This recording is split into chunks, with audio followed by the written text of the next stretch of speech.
Entre cuerdas, percusión o instrumentos de viento, recorremos las grandes obras de los grandes genios clásicos.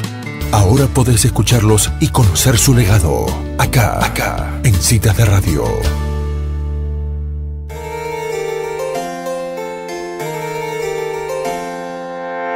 Bueno, bienvenido a Citas de Radio, Fernando Angulo. Hoy con la cita clásica. ¿Qué nos traes para la columna de esta semana, Fernando? Hola Elisa, hola a toda la audiencia.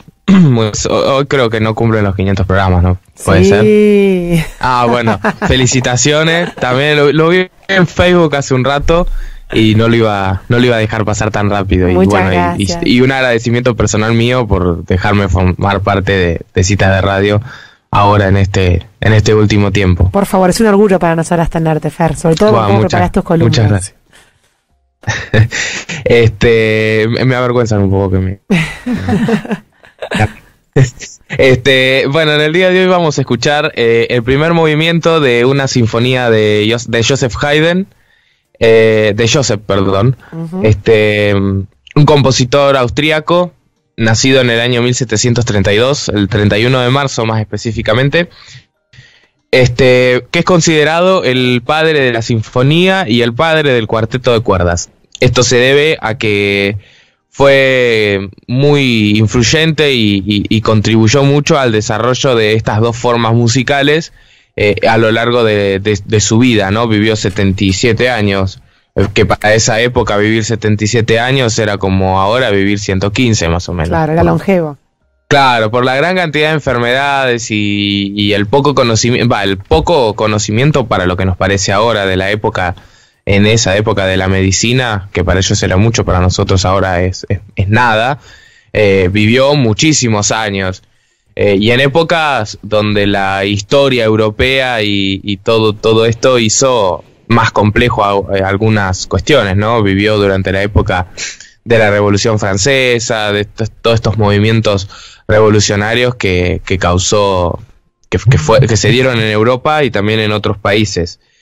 Bueno, no tiene nada que ver la historia con esto, pero para hacer como un contexto, la obra esta data del año 1775, si no me estoy confundiendo, el número 68, sí, entre el año 1775 y 1774, donde fue quizás uno de los años de Haydn, de su época, de mayor esplendor en el sentido de composición, no de conocimiento de la sociedad, porque Haydn trabajó por más de 30 años en la corte de una familia de Hungría que lo mantenían casi aislado, encerrado del resto del mundo y de los otros compositores.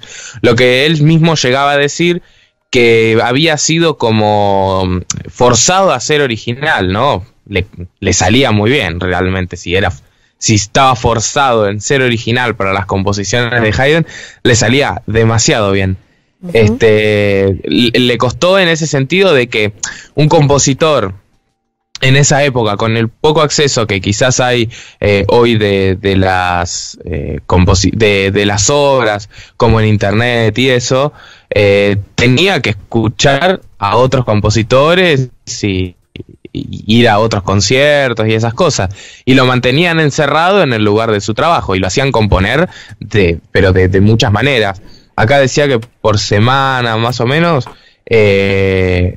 tenía que hacer una sinfonía, un otro, siempre, y armar presentaciones así, porque la familia tenía como que mantener un cierto nivel. Estatus, claro. Claro, un estatus para la ocasión, ¿no? Él tenía que componer música para cada ocasión que se le pidiera, dirigir la orquesta, interpretar música de cámara y organizar óperas. Y dice que todas las semanas hacía dos óperas y 2 conciertos. Así que bárbaro. De los 7 días de la semana, 4 interpretaba y el resto componía, o ya tendría, vaya a saber, seguramente que ya tendría algo compuesto, porque a este ritmo no iba a llegar nunca.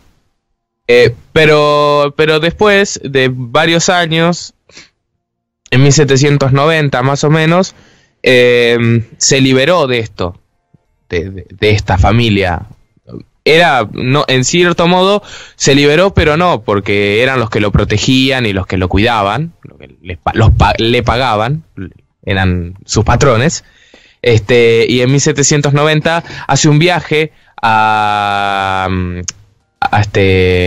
Londres, viaja a Londres, y en ese mismo año, fue un año después de la Revolución Francesa, toda Europa estaba revolucionada, conmovida por este hecho, y muere de esta familia, que era el que lo contrataba a Haydn. Claro.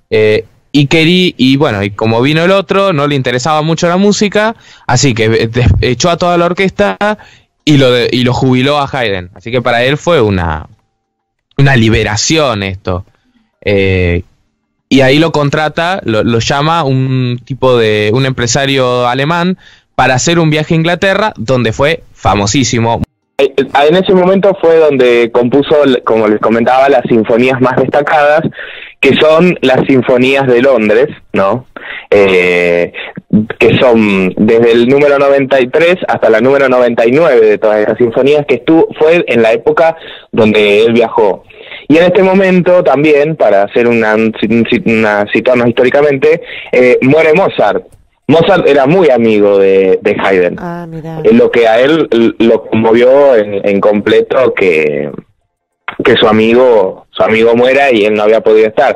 Pese a que ya cuando Haydn se iba a Londres, habían tenido un encuentro y donde se habían despedido como si alguno de los dos iba a morir. Pero Mozart pensaba que Haydn se iba a morir. Claro. Por la edad que tenía, por el viaje que era largo y por todo esto, claro, que les comentaba al principio, pensaba Mozart que se iba a morir Haydn, y después la historia se terminó dando vuelta y terminó muriendo Mozart, lamentablemente. Mirá. Y después de ese viaje decidió volver a Viena y ya ahí se instaló hasta el final de su muerte, donde se dedicó a componer otras piezas mayores, como las cantatas y esas cosas, oratorios, y música de tipo instrumental que no había podido componer durante su estadía ahí con esta familia. Ya después, en 1802 más o menos, ya se instaló para no trabajar más, sino dedicarse a hacer actos de presencia y eso. Y ahí fue donde interpretaba mucho tiempo una melodía que después fue adoptada como el himno de Austria y de Alemania. Así que el himno de Austria y de Alemania es una obra que compuso Haydn, un fragmento de una obra. Buenísimo. Bueno, ahora nos vamos a dejar entonces con la número 68, ¿verdad? Exacto, del periodo donde su producción fue la más buena, se dice. Yo no sé, no lo puedo comprobar. Bueno, Fernando, muchísimas gracias por esta cita clásica y nos reencontramos en 15 días. Gracias a ustedes y que disfruten de Haydn. Adiós, gracias.